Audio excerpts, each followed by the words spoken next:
Hey, Don. Hey, Jen. What are you listening to this week?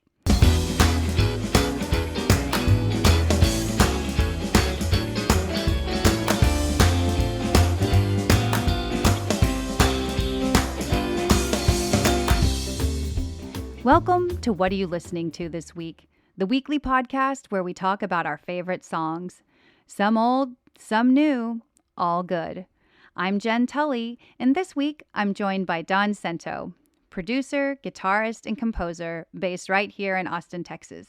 He has recorded, toured, and/or shared the stage with the likes of Sarah Jaffe, Ume, Little Jack Melody, and Chomsky, just to name a few. Don also records his own music under the name El Cento and co-leads the instrumental band Shibboleth. Also, did you know that now on Spotify you can listen to the show with the songs we discuss incorporated? Just search for What Are You Listening To with Music. If you're not listening on Spotify, be sure to give the playlist a listen and then tune into our conversation. With that, let's get started. Don, what are you listening to this week? Well, Jen, I got two songs for you. The first is, and I'm going to get this name wrong, I'm going to mispronounce the title because it's not English, so I apologize in advance for that. But it's by an artist named Arooj Aftab, and the song is called Mohabbat, which is the Urdu word for love. And this is a song that came to me via a friend named Gavin Hobson, who's from the UK. And he was recently visiting my wife and I, and he's a dedicated record collector, and he has a very eclectic taste and leans toward the experimental, and just an all-around fascinating guy. So I just asked him, I literally asked him, what are you listening to this week? And he mentioned this artist. I think he had seen her live in the UK fairly recently. But Arooj Aftab is a Pakistani musician. She's currently living in New York. Mm-hmm. I don't know where she was born. I think she might have been born in Saudi Arabia, but I couldn't really figure that out. So she is just a fascinating person. She's a composer. She started out really young in Pakistan with a couple of songs that kind of hit there was no indie or underground scene there, but she did some recordings when she was younger, and that sort of created that scene, according to the internet. That's cool.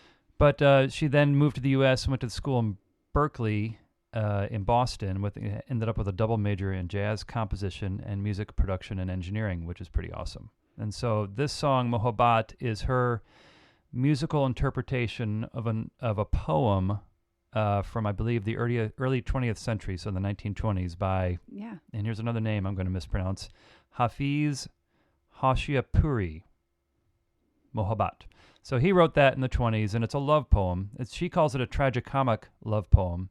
She says it's very sad, but it's also hilarious. And in reading her translation, I kind of get where she's coming from. There's a great video on the internet of her sort of breaking it down. But it's obviously I didn't come to it because of the title or anything, because I don't speak Urdu. But just the sonic nature of the song is really beautiful and really ethereal, and she's got an amazing voice, and she's kind of she's accompanied by a harp and a guy playing violin, affected violin. I believe there's some guitar on this one too. There's guitar elsewhere on the record, but it's really fascinating. It's very slow moving. It evolves very slowly. It's gossamer. It's dark and light. And I kind of there are. It had this love poem starts out, it is very sad, but I do kind of feel the sort of the tragicomic undercurrent in the song that she talks about. I never would have gotten that out of the lyrics, but now that she says that, I can't help but see it. Well, and I was reading too. I had not heard this song. I was not familiar with this artist. And then in digging around, I was like, oh, wait, I have heard this song. Pitchfork did a write-up on her, and Time Magazine mentioned this song, I think in one of their 7 best at a year end. It was on one of Obama's, I think his 2021 summer playlist, I'm pretty sure that's where I heard it. But it didn't register. And so going back and spending a little bit more time with it, it really does. It feels like a meditation, and it's a long song. I think it's upwards of 7 minutes. That sounds right. Yeah. And it's fairly short poem. So you get a lot of instrumentation in there. But it really is, I wrote a couple of notes about it. It does sound like a meditation. And I think that was something she said too, that it's a meditative song about love and letting go. Yeah. She was doing an interview, I think, for the Berkeley College of Music, like alumni newspaper. Yeah. And that's what she said. I'm like, yeah. And then this is interesting, but for people that were fans of the show, it also sounded like a song from an episode of This Is Us. Like, I'm not sure who did the musical direction for that, but like, what's his name? Michael Kiwakawa. You know, he became really popular after he had a song in there and then did the theme song for Big Little Lies. And, you know, in the show, This Is Us, the main character played by Mandy Moore, who's also a singer, she was a big fan of Joni Mitchell. So they throw in a lot of Joni Mitchell songs. But that show had a very kind of clear soundtrack and a musical feel and presence. It was almost like an extra character in the show because there was so much music in it. And that was something that I thought about in listening to this song. And then it's again, I read some of the translation of the poem, and the lyrics are really beautiful. It says, "Seeing how you have ample lovers around you, I will not be one of them. This is sad, as I love you the most. The sadness of this is equal to the sadness of all the world. And were there not this one sadness, how much happiness would there be?" Right? It's like, okay, wow, that got heavy pretty fast. It really did. It's sort of like it's deep and moving, but it's also sort of like a high school. It's very, very, very. I don't know the word petty. It's a little petty. And a little. It's funny. And I think that's sort of the tragic. I think that's sort of the comic aspect of it too. Is it sort of just makes this huge left turn. Well, and it makes me feel a little bit less alone or unique in my position that this poem was written in the 1920s. So like 100 years later, we're still experiencing these feelings. You know, I think little spoiler alert later in the show.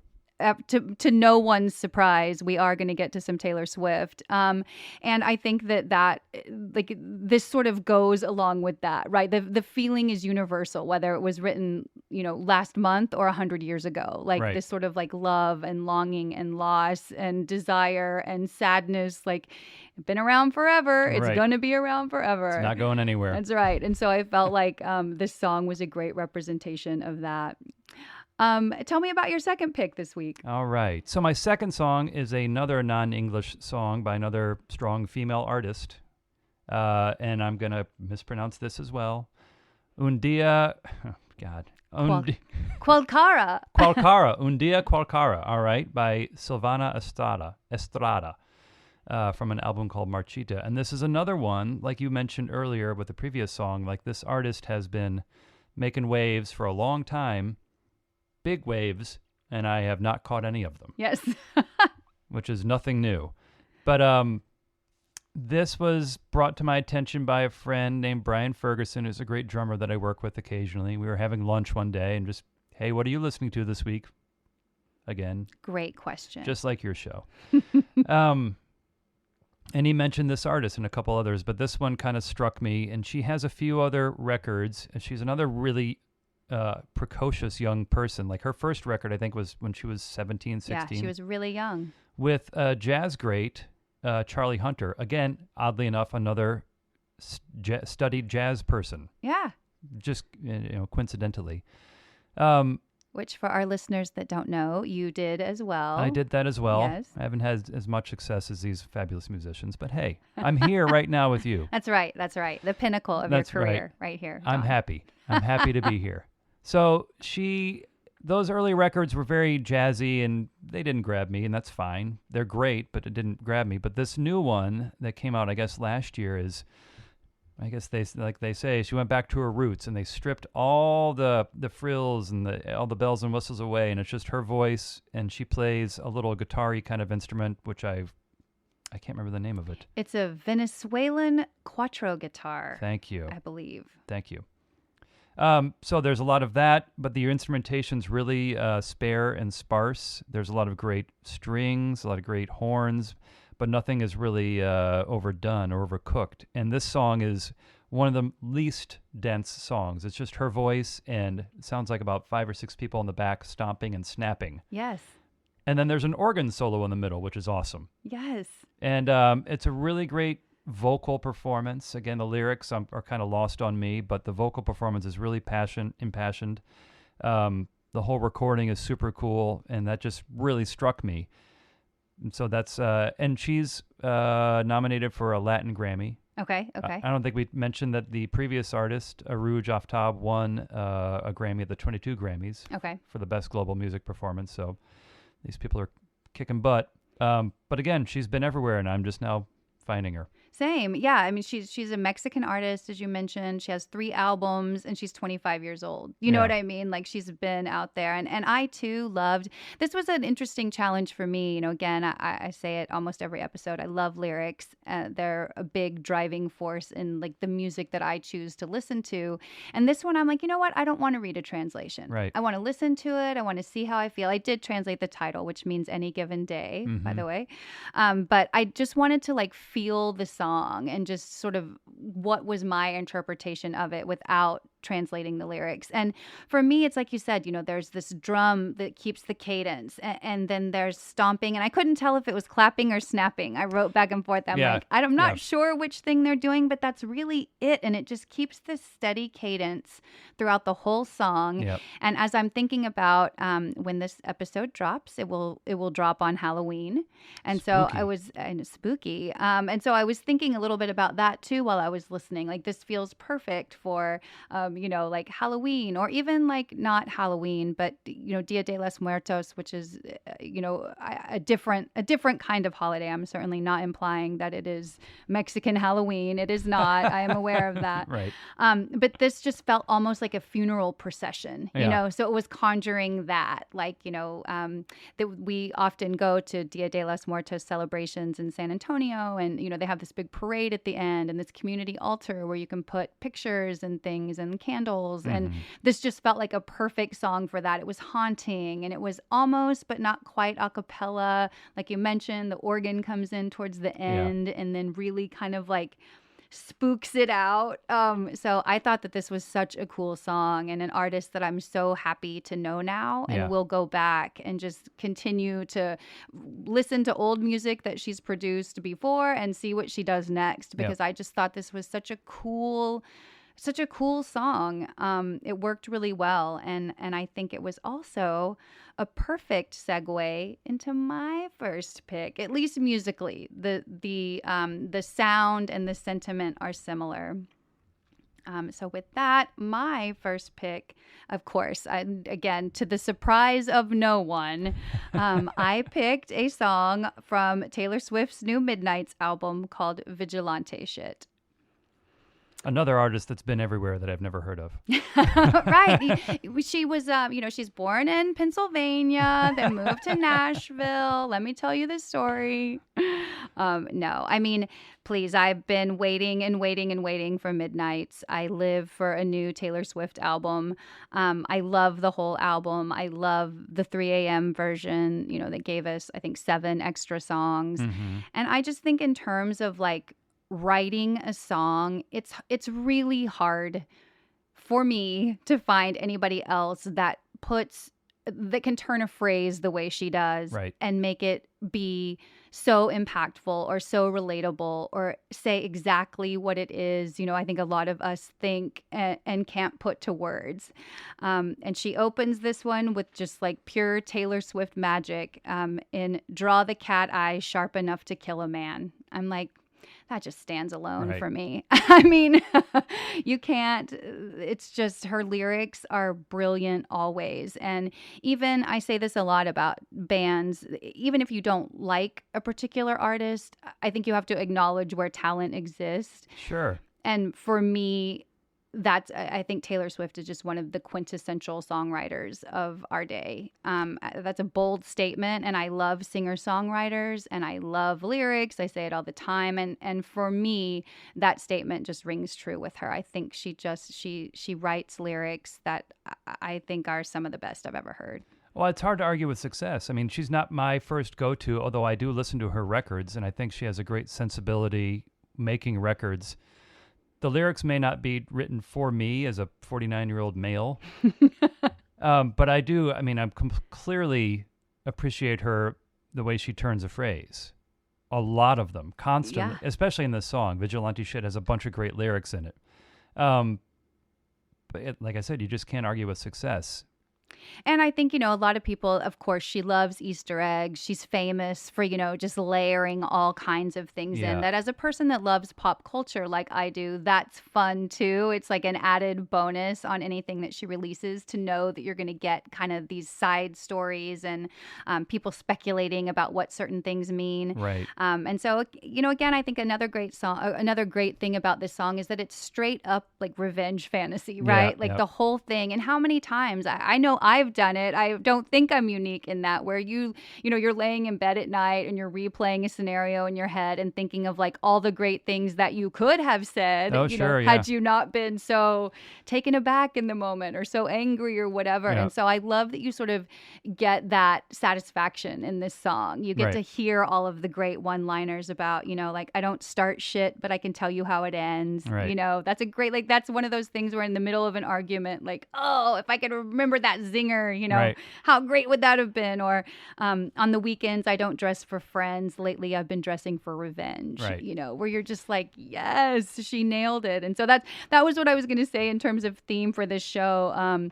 It could be a ladies' night, girl power episode. But really, since it's releasing on Halloween, I'm like, any dudes out there that were happy when women were quiet and non-threatening, like, be scared. Be scared of today's selections, because we've got 4 really powerful women coming at you from all over the globe with amazing talent. And varying levels of anger. Yes. You said something about Taylor Swift, which I was kind of thinking about too. You said Easter eggs, and she is her own sort of Marvel universe. Like, right. It's so many callbacks to her personal life, which is played out all over Instagram and TikTok and everything. I think it's sort of, it feels natural coming from her, but it also is very much of this time. Like, I think she has figured out how to use every tool at her disposal to get her music out there to the world, Yeah, and I think she genuinely likes that. I think she genuinely operates that way. Like, yeah, I feel like you were saying, like, maybe you're about to say this, but it's like, it's all her idea. Like, I don't think she necessarily has a team directing her every move. Like, I think she works with a giant team. Sure. But I think a lot of it comes from her brain. Yeah, and I think, whenever you're listening to a song like Vigilante Shit, and a lot of people have speculated, and I don't really, for me, I'm like, it's not really that thinly veiled, that it's about Scooter Braun and that whole drama that went down. But I'm like, I don't know what I admire more about it, like the ballsiness or like the fact that she was able to pull it off, re-recording all of her songs and basically rendering his catalog unusable or unprofitable at best. It's like, I think that's just amazing. Like, anybody that can make a gamble like that, whether her team was advising her for or against it, like the fact that she was like, this is how we're going to do it. I think there are a few artists that wield that kind of power. And so I respect and admire that she's not shrinking. She's not, nobody's putting her in a corner, right? Like, she's doing what she wants to do, and she's making sure she's getting taken care of too. I think that a lot of artists have done that. Like, ELO has done that, Def Leppard's done that, re-recorded their old hits, but I think she has managed, just because of the amount of power that she wields in the industry, just like you said, to just negate the previous catalog. And I think she has such a rabid fan base. Like, everybody actively ignores the previous records. Yeah. It's amazing. It is. It really is. And while we're talking about powerful women, I'm going to segue into my second pick, which was also from a new album that came out at the end of September. And it's a song called Burning by Yeah Yeah Yeahs. Yes.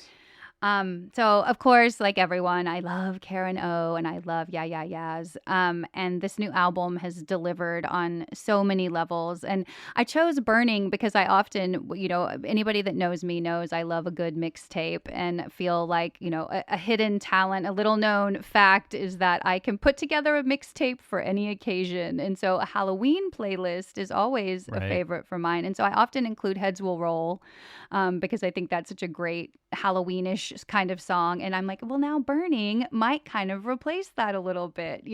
This song musically, it's like three songs in one, with the time changes and the key changes, the way that she changes the pacing and cadence of how she's singing. Like, it's just, again, I'm looking at your face and I'm wondering, am I using completely incorrect musical terminology? But for me, like, it feels like I'm getting like three songs in one with this song. Well, I agree. And I think I don't remember the lyrics off the top of my head, but I was reading them last night. It seems like it is about change, about a change of state from water to fire. Sort of, I'm not sure exactly what the metaphor is, but there's a lot of change. There's so much repetition. She'll have a phrase and just repeat it over and over and over.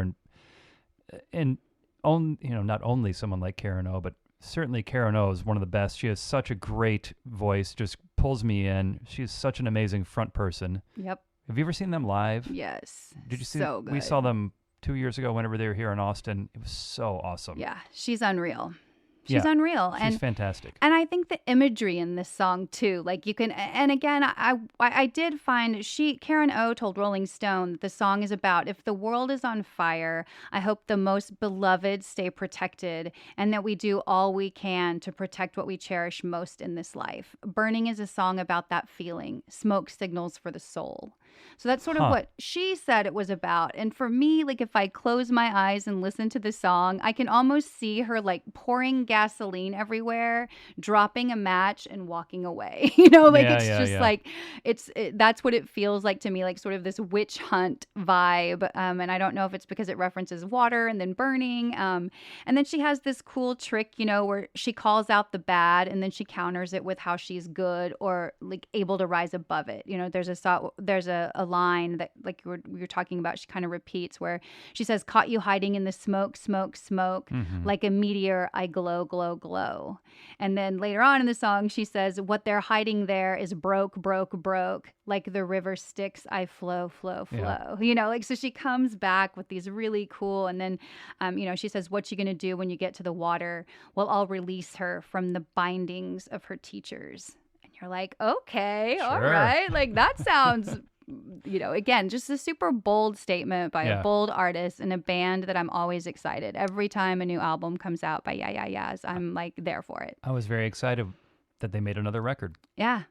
I like it. And also, too, just her influence in so much of music today. I often hear young artists, especially young female artists, talk about what an influence that Karen O was. And one that pops to mind that we were just talking about is Japanese Breakfast. I know that she loves Karen O, and that's like a hero to her. And I love that you can hear those influences in, when you're listening to Japanese Breakfast. Like I can hear something that I'm like, oh, that sounds kind of like Yeah Yeahs.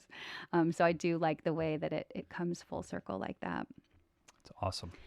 Well, Don, thanks for sharing with me once again what you're listening to this week.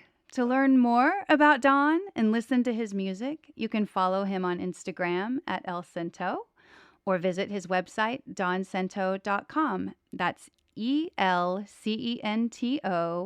or the website is DONCENTO.com. And to our listeners, please join me again next week to find your new favorite song.